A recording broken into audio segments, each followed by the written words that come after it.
वज़ारत उमूर खारिजा ने आम इंतखाबात के इनेकाद से मुतालिक प्रेस बयान जारी कर दिया है। जारी करदा बयान में कहा गया है कि हमने पाकिस्तान में 8 फरवरी 2024 को होने वाले आम इंतखाबात से मुतालिक बाज़ ममालिक और तंजीमों के बयानात को नोट किया है।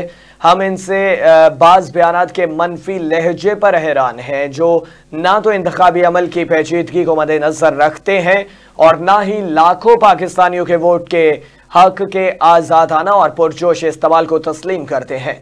ये बयानात इस नाकाबिले तरदीद हकीकत को नज़रअंदाज करते हैं कि पाकिस्तान ने आम इंतखाबात पुरअमन और कामयाबी के साथ मुनक्कद किए हैं, जबकि बुनियादी तौर पर गैर मुल्की स्पॉन्सर शुदा दहशतगर्दी के नतीजे में संगीन सिक्योरिटी खतरात से निमटा है।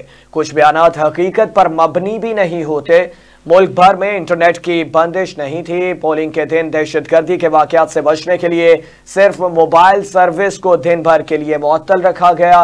इंतखाबी मश्क ने यह भी जाहिर किया है कि बहुत से मुबस्सिरीन के खदशात गलत थे। पाकिस्तान ने एक मुस्तहकम और जमहूरी माशरे की तामीर के अज़्म के तहत इंतखाबात का इनेकाद किया है।